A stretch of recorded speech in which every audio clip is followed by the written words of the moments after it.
Excuse me, kitten. I noticed that you were rather scarce until I turned the record button on. Now all of a sudden you want to be my friend. I have a feeling you're clout chasing right now. Would you mind if I made my video? Oh, okay. Okay, clearly not. Excuse me, sir. Would you mind getting down? I love you too.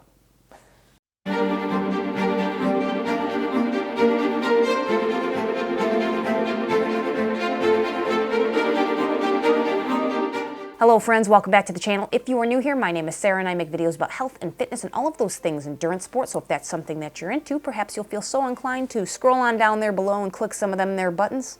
But I'm not going to tell you what to do because I'm not your mom. I find it hard to believe that your mother would actually recommend that you subscribe to my channel. But if she does, she's a pretty damn cool mom. Moms are cool in general. Respect your mothers, ladies and gentlemen. Respect your mothers. But today's video is not about mothers, it's about books.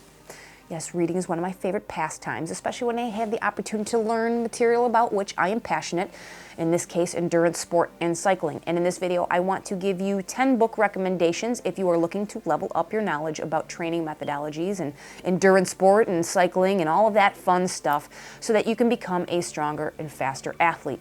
I truly believe that the more you know and understand about training methodologies, the better off you are going to be. You end up being stronger and faster in the long run, not because the knowledge intrinsically makes you stronger, but because understanding the hows and the whys and the how manys and the whens when it comes to your training plan and your workouts and all of that stuff that goes into being a strong athlete, the better you're going to connect with your workouts, the more impetus you're going to have to kind of push that little extra bit to take those workouts over the finish line. And generally when people are not connected or don't understand the whys behind their workouts or their intervals or whatever it might be, they don't have as much diligence to those plans. They might not feel that it's a big deal if they cut an interval short, or if they're really not feeling it on the day, they just scrap the workout entirely instead of finding a substitution. The better empowered you are with the information that you can find, whether it's online, on videos like these, in books like these ones, the better off you're going to be in terms of being able to be flexible with your training plan, to understand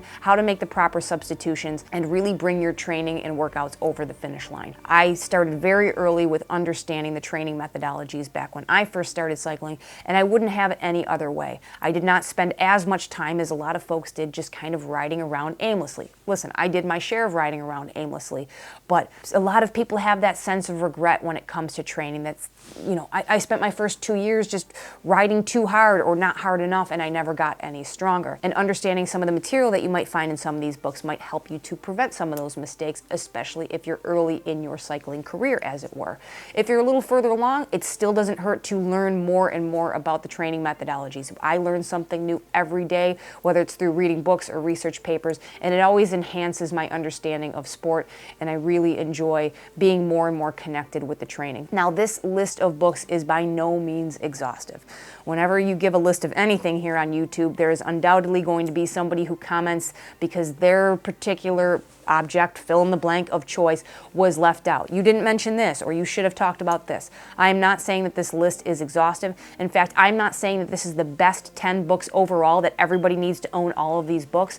I tried to pick a strong cross-section of books that can kind of reach a wide audience. Not everybody's going to need the same level of material. We are all at different points in our cycling experience and training, and we all need or desire different levels of information. So I truly believe in cultivating this list of books that everybody watching this video is going to be highly likely to find at least one, if not a few of these books that are going to be very effective and useful for them. But if you have any recommendations for training books, by all means leave them down below. I am not trying to discourage that at all. Please leave titles, leave authors. In fact, leave who the book is for. As I'm going through these books here, I am going to make mention of who the targeted audience is. Often when you read reviews for books like these, you'll see some of the most critical reviews really not based on the content or the structure of the books, but more that it's just not the intended audience, right? The reader who's reading these books, it was too basic for me, or it was too abstract for me, or based on the cover or the author, I thought it was going to be this and it was actually that. So if you can leave that little bit of detail down there to be a part of the conversation between the community, that would be certainly helpful. You can absolutely leave links down below. YouTube gets a little bit weird about links in the comments. Sometimes the comments just disappear, get lost, so maybe put a space in there so folks can copy and paste that into their Safari or Chrome browser or what have you, and that would be very helpful. So please leave those recommendations down below, because I'm going to leave out a lot of really good books, and I would love to share that with the community. Now, all of these books are going to be very centralized around training methodologies. I'm not going to be talking about any memoirs, so none of your favorite pros here, although I would like to start by, these are not part of the 10 books, but everybody who throws their leg over bike needs to read these 2 books. This is The Rules, and this is Bike Snob. If you're not aware of these 2 books, they're satire, they're hilarious, but they are very well cited in the cycling community. So if anybody has ever referenced, rule number, fill in the blank, that's this book here, and Bike Snob is just funny. So I recommend those 2, but let's get into the real book reviews here. So the first book I'm going to recommend here, this is the Cyclist Training Bible, and this is by the author Joe Friel. Now, Joe Friel is a preeminent coach in terms of the structured training space. He has been early in on the Andrew Coggin training method, power zones, very much into the science. He has coached a number of very successful athletes and published a lot of material to really mainstream Andrew Coggin's methodology, which 20 years later is still holding strong. So this is a really good resource. In fact, this book has been around for, I think, close to 20 years. Now, this book in particular has not, but there have been several editions of this book. I personally have had 3, so the 3rd, 4th, and now the 5th edition, which has been recently published in 2018. I don't know if there's going to be a new update, but basically he's been updating this book with any new material in terms of the science or technology. As power meters have become more ubiquitous, obviously those were integrated into these books for more pedestrian use. This book is not a lie on the couch or sit in your favorite chair kind of read. This is more like a textbook, thus it's in editions very similarly to a textbook, but it does not carry the price tag of a textbook. This is intended for you to kind of read and really thoroughly digest. So maybe you're going to take some notes. It'd be good to kind of sit down in front of a computer and maybe look at some of your metrics on Training Peaks or Strava or whatever you're tracking your workouts on. It really goes through a lot of the science and technical details when it comes to managing your training. And the purpose of this book is so that the self-coached athlete could actually write their own training plan from scratch.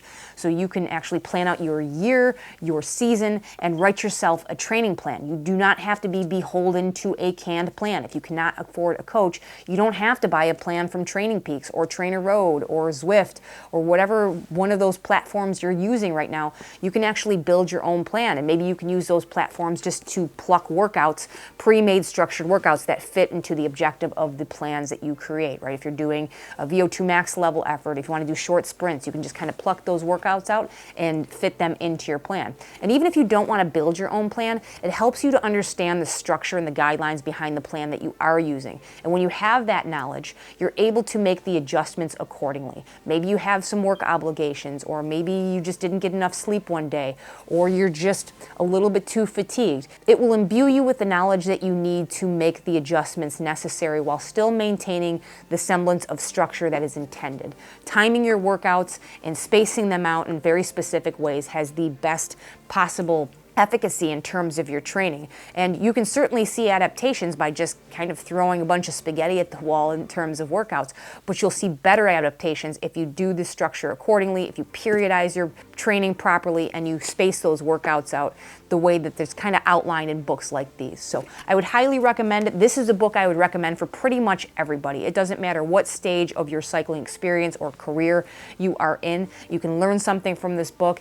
I have digested this material from the 3rd edition all the way to this one. If they come out with a new one, I'm still going to buy it. I might not read it cover to cover, but I'll skim it for changes, and I can use this as a reference tool to look back at again and again. So this is a really good resource. I would highly recommend this book. In fact, this is probably the highest recommended book I would personally have of the 10 I'm going to recommend here. The next book I'm going to recommend, actually I'll move into this one here. This is Training and Racing with a Power Meter. Now this is written by Dr. Andrew Coggin and Hunter Allen, and this talks about the actual science and all of the nuance on training with a power meter. This book has also been published in several editions. I've owned all three as well. You can see the first edition kind of started very thin.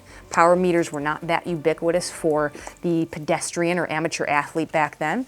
Then the second edition, as things got a little bit more accessible, got quite a bit thicker, and now the third edition is thicker still. And there's a lot of data in here. Now this is very technical material. It's not going to be over people's heads necessarily, but it is dry. It goes into a level of granular detail that is not necessary for you to understand to be an effective cyclist or to train effectively. This is overkill for most people, but if you are interested in the metrics or the data, or you want to take your knowledge to the next level, this breaks down all of the power zones into really granular detail. It goes through different types of charts and graphs and what things are going to look like in terms of power curves for different types of events, whether you're a crit racer or you're more of an endurance rider. It really talks about all of that little nitty-gritty scientific stuff when it comes to training with power. This is definitely the Power Bible.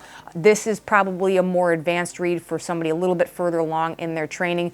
You probably want to understand at least the basics about power, although it does cover it, but it's definitely dry material. So if you're not into super technical type of writing, you might want to skip this one. But I think it's a great read. I learned a lot from this book. Now, if you are looking for that type of information, but you want the kind of Cliff's Notes version or the light version, this is a highly recommended book from a lot of resources out there. You'll find this recommended on Bicycling Magazine, Trainer Road, a number of different blogs. This is Joe Friel's The Power Meter Handbook, and this kind of distills this book as well as the Cyclist Training Bible kind of into one really kind of quick and dirty read covering just the basics. It's like the what you need to know. It's the Cliff's Notes version, right? You can go through, it's technical enough that you understand what's going on. They give you a lot of visuals in terms of charts and graphs, but you don't have to go through something very thick and granular like this book here. So this is a book I would certainly recommend if you don't have the time to really digest one of these thicker books. You don't necessarily want to create your own plan, but you want to have a solid understanding of training with power. This book is certainly going to do it for you.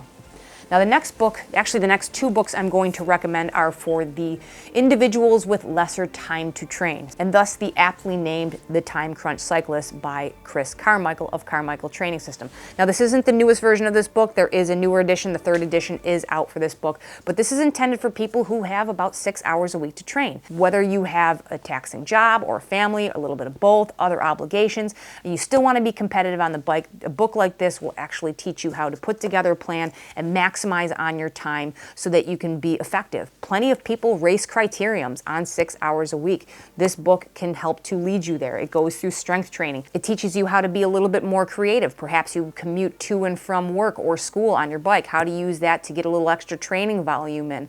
It tells you how you can potentially adjust those days to make them more effective. Now, I'm not entirely sold on all of the Carmichael training methodologies. That's just a matter of personal preference. This book, for instance, uses the 8-minute power test.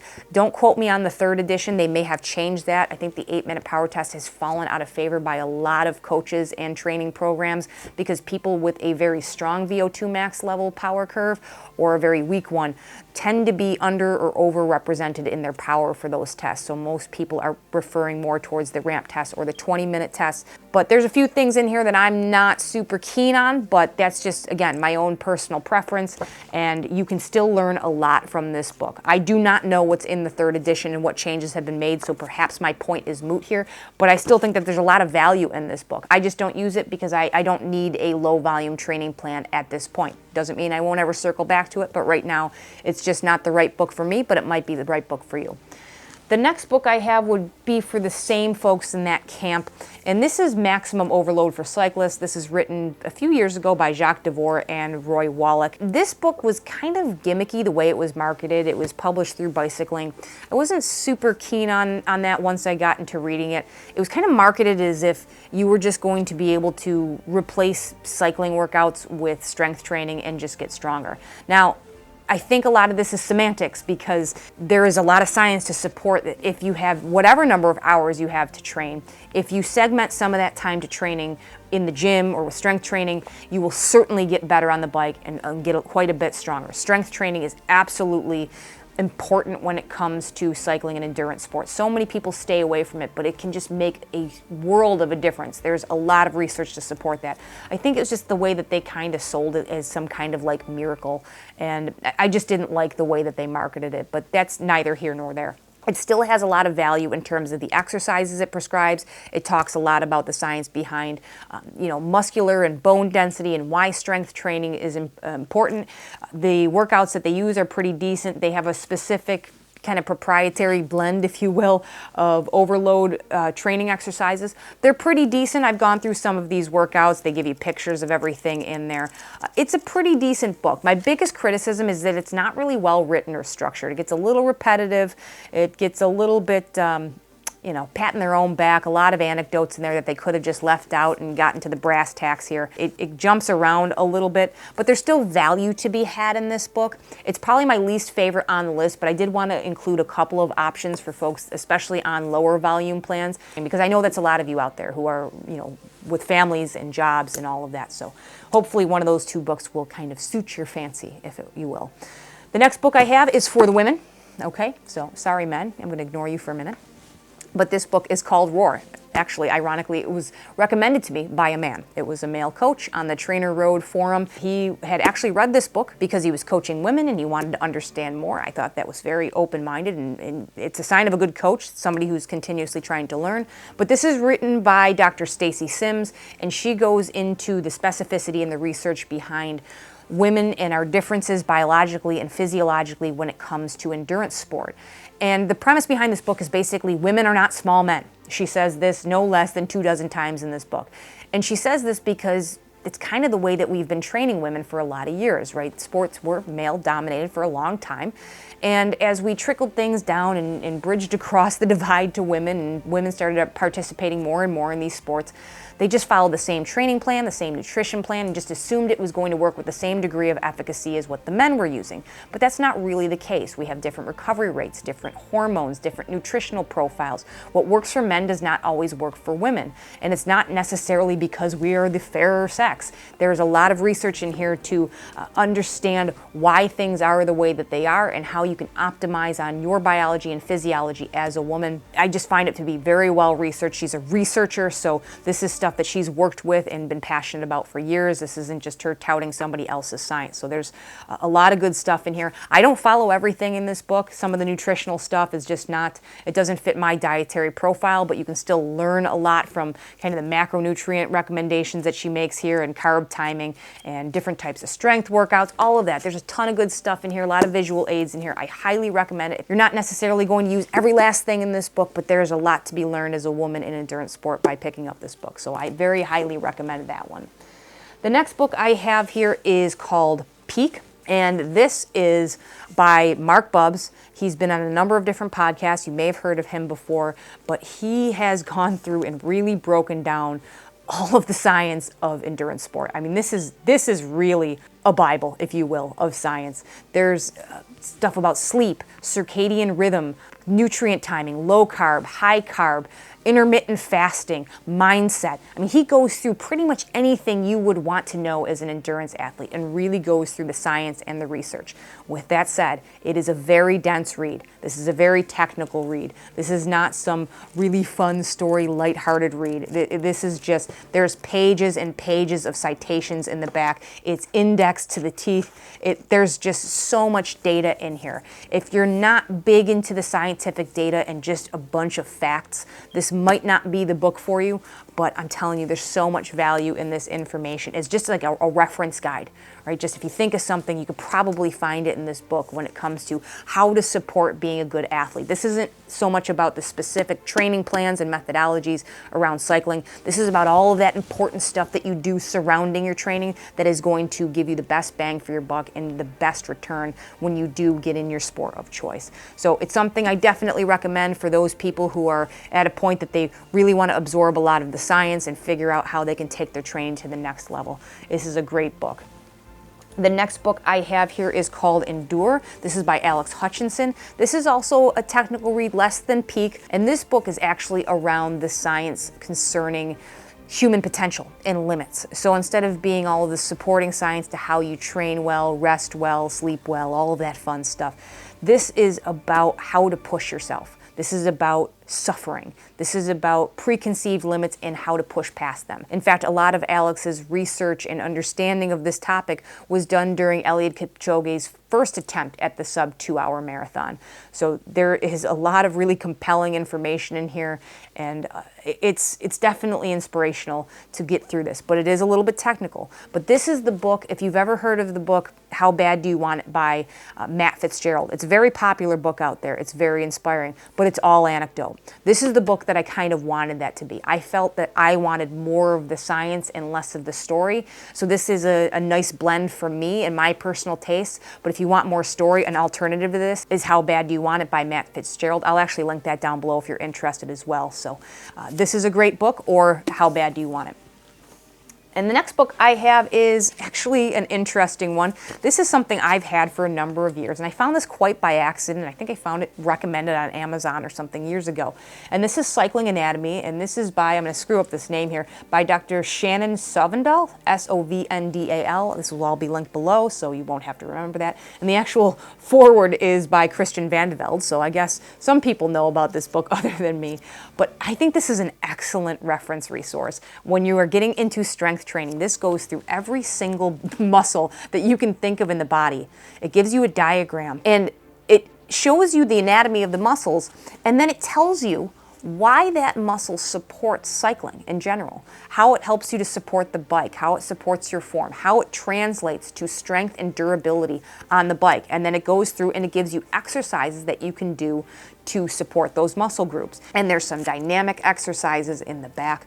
But this was a great resource for me. It still is a great resource for me, where I can build a strength training set with this book. So if I know that I want to work a certain number of muscle groups on a day, I'll put together a workout with sets based around the exercises I find in this book so that I can touch on different muscle groups. Of course, I've been a little bit away from strength training with the gyms being closed on and off for the last year. But before that, this book was an excellent resource. I would highly recommend it. This is a pretty cheap book. You can probably find it used somewhere, but this is a great, kind of underrated and under-recommended resource. And the last book I'm going to recommend, I actually don't own a physical copy of. This is a book that I was familiar with and I borrowed from a friend of mine, and it's a great read. It's another one by Joe Friel, and it's called Fast After 50. Now, this is a book that is not only for people over 50. This is a great read for master's level athletes if you want to understand what happens as we age in terms of our propensity for training and growth in sport.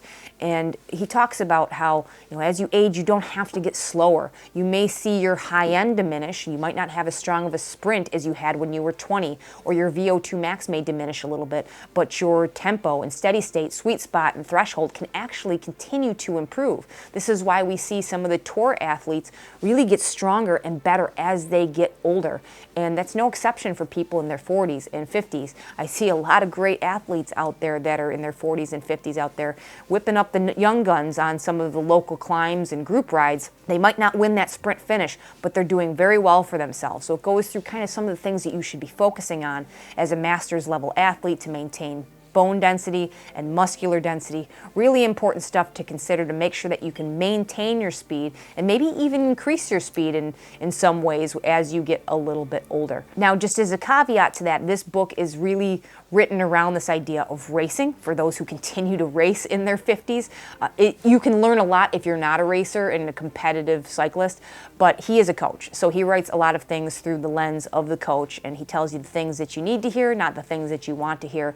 So you can certainly learn something from this book if you're just kind of a fondo rider, or if you're just trying to keep your endurance up. But I want you to understand the lens through which it is written, because some people get frustrated and they read it, says, well, where's the part for me? Where's the part for the century rider? So you just have to kind of take from it what you can and extrapolate it to other use cases. But there's also a number of supporting articles he has out there as well that can be worked in tandem with that book. But those are 10 books that I would recommend. Hopefully you found something in this list that might apply to you specifically. I'm going to leave all the Amazon links down down below so that you guys can review some of the more in-depth summaries and go through the reviews and make a decision for yourself. And you feel free to purchase them or go to your bookseller of choice, and hopefully you'll find something that will help you out. I know that I am a lifelong learner of the sport. I hope that you guys are as well. If you have any recommendations for books, again, leave those down below. If you have any comments, questions, or concerns, also leave those down below. If you did get any value out of this video, I'd appreciate it if you hit that thumbs up button. Subscribe if you haven't already. And as always, I will catch you in the next one. See you.